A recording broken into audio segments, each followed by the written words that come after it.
Okay, I think we'll get started. If you're coming from the GNL project, I encourage you to look at the introductory video for this playlist to make sure this is the right place for you. Okay, we're going to focus in here now on the two subtypes of circuits. We're going to see that is if our resistance loads are in parallel or if they are in series. And once we have this, then we're going to look at this idea of taking a complicated circuit and reducing it down into equivalent reduced circuits until we can apply the laws that we have now been practicing with.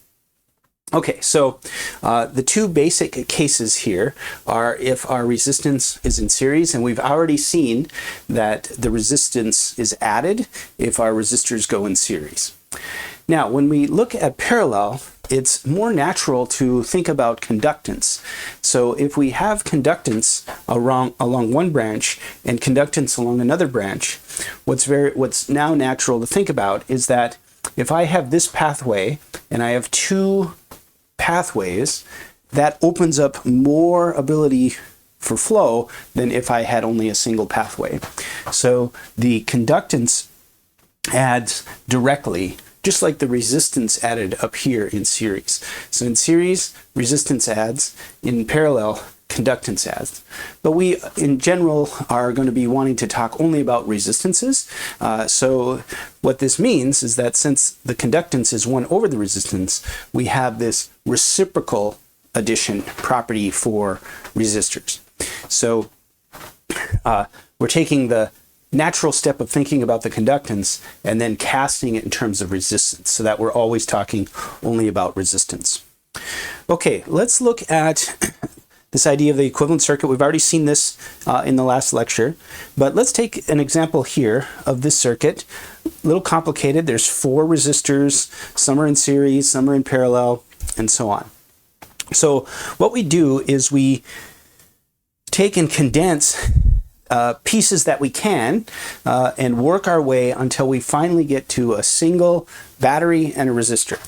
So the most natural place to start here is to take this little set and turn that into a single resistor. So these two are in series, so they will add.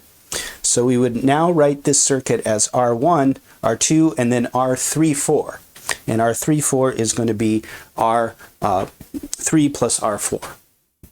Okay, well now the next place to go is with this parallel branch. So we're in parallel now. So we're going to add those to become one resistor. And so we have this setup. And this resistor would be 2, 3, 4 because it involves resistor 2 and resistor 3, 4. And these are going to add reciprocally. So that would give us the resistance for 2, 3, 4.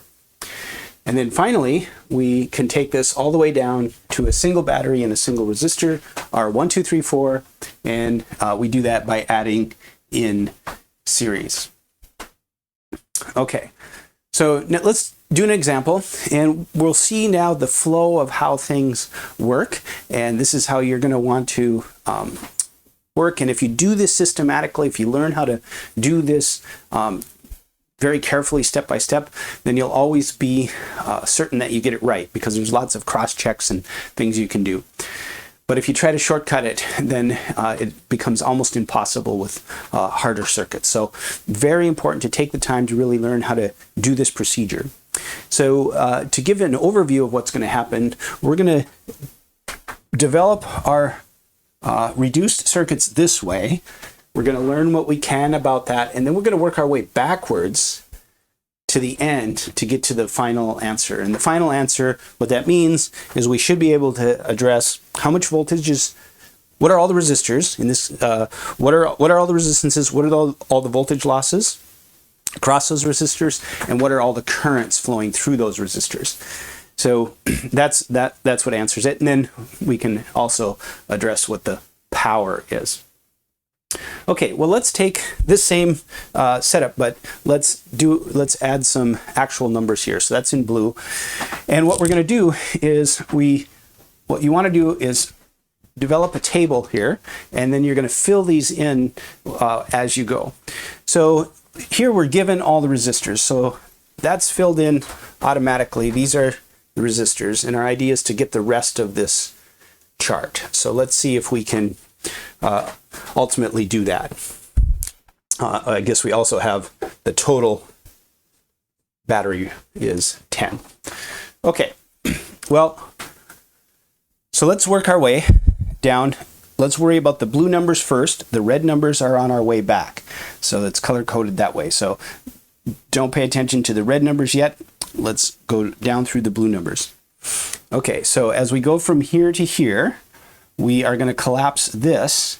So our 3,4 is going to be 4 plus 6, or 10. Okay, that gives us nothing on the chart yet, but we are making progress. And what you'll notice is we don't make much progress on our answer until we get almost all the way to the end. Maybe we'll pick up things here and there, but then on the way back, we really start to fill it in. Okay, now we are going to combine these two guys, 10 and the 6, and they have to add reciprocally. So our 3,4, let's see, this is 2, 3, 4, sorry. So that's going to be 1 over 6 plus 1 over 10, and that's going to be 1 over 2, 3, 4. So then when you take this, when you bring this back up, take 1 over that, we end up with 2, 3, 4 as being 1.75 ohms. So make sure that you can follow along, get these numbers as we're working through. And then finally, let's go all the way to here. That is just going to be 1, 2, 3, 4. It's just 4 resistors here. Yeah, 1, 2, 3, 4.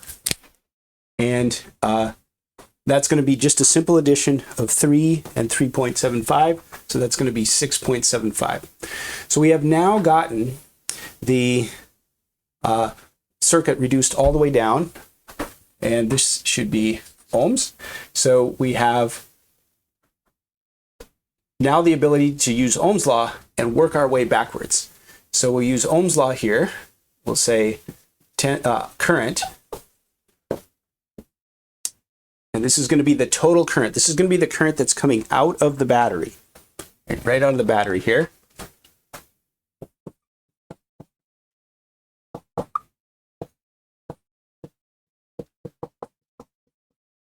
That's going to be 1.48 amps.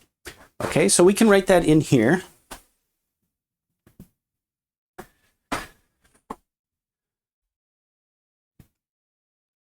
And we can also, I guess, quickly get our total power, because that's going to be 10 times this.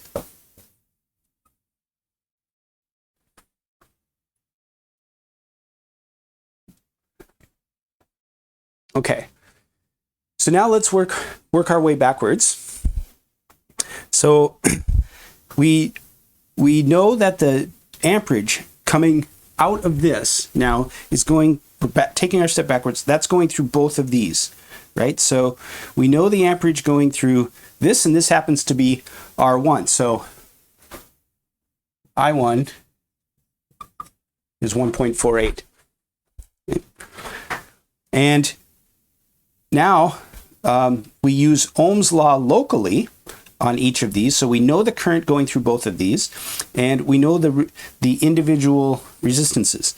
So by using Ohm's law, we can get the voltage. So E1 is I, what we've gotten through here, and then R1. And likewise, E234 is I R234. So that does allow us to get E1 right there. And we have 5.56. We don't write that on our chart because that's still a combination, but we have that now. Okay, now let's back up here. And what do we have here? We know that across this, right? We know that across this is 5.56. So So that means across this, each of these is 5.56. So that gives us R2 and R34. So R2, or E2, sorry, the voltage drop across R2 is 5.56. And then across R34 is 5.56. So now we can apply Ohm's law locally. And Ohm's law, this is going to be I equals E over R. So 5.56 divided by 6, that's going to be 9.26 or 0.926. So we've gotten this one taken care of. Now the current going through here is going to be 5.56 divided by 10. And so that's going to be 0.554. So now we can take a little check. Does this and this add to this and do all of our, well, that's kind of a spot check. So we used Ohm's law here to get these two values, and then we can check the junction law here that these should be consistent. So if we add this to this, we should get that. We might have a little round off error, but that shows consistency. Okay, now we're almost there. Do we have anything else we can get?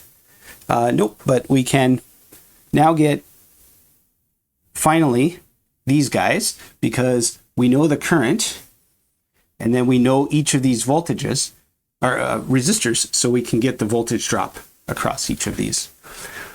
So we now know that the current here, 0.56, let's say, 556.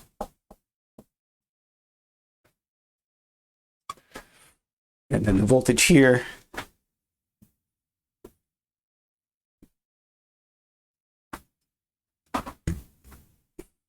is that via Ohm's law. So we've now completed everything. We can now simply multiply this by this to get the power. I'm going to I already wrote that down, so let me write that in.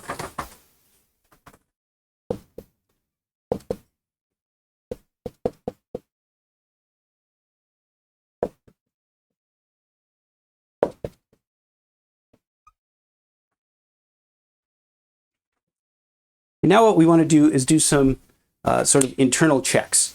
So these two, right, should add to this, because these two guys should be the same as this. And so when we do that, we get that we have these two are going to add to 5.55, 5.56. So that's good to within round off.